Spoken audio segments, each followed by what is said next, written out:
The deaths of San Marcos apartment fire victims are ruled homicides. A UTSA student push against rape culture has a murky aftermath. And Bexar County's new DA wants to review a high-profile murder acquittal. This is your Express Briefing podcast for Tuesday, December 18th. Subscribe to this and other free content at expressnews.com/podcasts. And get each day's top news and sports headlines delivered to your inbox at expressnews.com/newsletters. The deaths of 5 young people in a San Marcos apartment fire that was intentionally set have been ruled homicides. Belinda Motes, Drew Estes, James Philip Miranda, David Angel Ortiz, and Haley Michelle Frizzle were on the second floor of Building 500 at Iconic Village Apartments July 20th, when the fire began and quickly spread shortly before 4:30 a.m. Ortiz and Frizzle were in the same apartment as Zachary Sutterfield, who suffered a traumatic brain injury and third-degree burns to about 70% of his body. He remains hospitalized in San Antonio. While the 5 deaths are now homicides, investigators have yet to identify a suspect or a motive. The Federal Bureau of Alcohol, Tobacco, Firearms, and Explosives is offering up to a $10,000 reward for information leading to the identification or arrest of whoever started the fire. Call 1-888-ATF-TIPS. Victims' family members have initiated 4 lawsuits in Travis County against the apartment owner and managers, who have been accused of lacking properly functioning smoke detectors and sufficient safety equipment to prevent or control the spread of the fire. On a Monday night in November, more women showed up for a UTSA student-organized informal meeting to discuss sexual assault than there were chairs on hand. The 4-hour meeting was the start of an organization that announced itself with a short manifesto printed on flyers that criticized UTSA's handling of rape accusations by students against other students, and included an email address for victims to connect with the group, noting that, quote, "We, the women of UTSA, are choosing to take a stand against the rampant sexual assault and abuse on campus and in the world."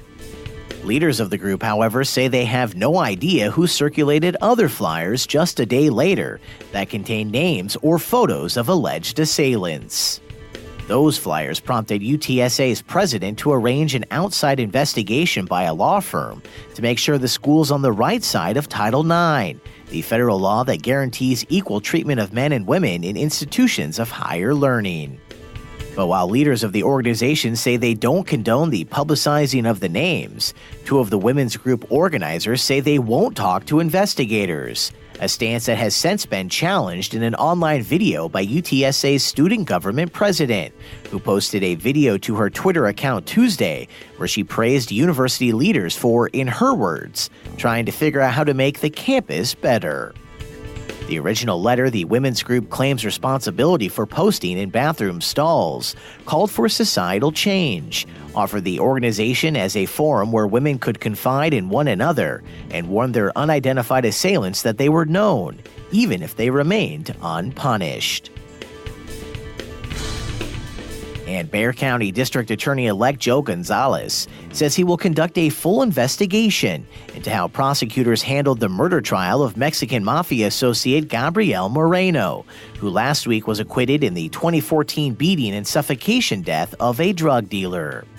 In a case already notorious for its gruesome details and a motley cast of prosecution witnesses, a less sensational legal matter captured the attention of courthouse insiders when they learned prosecutors privately interviewed a defense witness who was out on parole without notifying Moreno's defense attorney. After a defense request for a mistrial was denied, the judge appointed a lawyer to advise the witness, who then declined to answer questions on the stand by invoking her Fifth Amendment right not to incriminate herself. District Attorney-elect Gonzales has requested a transcript of a hearing in the trial that detailed how prosecutors privately interviewed the witness to help him determine whether there were violations of the Brady Rule or Michael Morton Act that similarly require prosecutors to release to the defense all evidence that might be favorable to the accused. The acquittal was the fourth trial concerning the gruesome killing of 35-year-old Jose Luis Menchaca, who was savagely beaten with aluminum baseball bats, then suffocated, chopped into pieces, and buried in the backyard of a North Side home. Police believe he was targeted for retaliation when he stabbed Gabriel Moreno's cousin and alleged accomplice Daniel Lopez after a botched drug deal. Earlier this year, Lopez was found guilty of murder and sentenced to life in prison. And that's your daily San Antonio Express briefing for Tuesday, December 18th. Subscribe to this and other free content at expressnews.com/podcasts.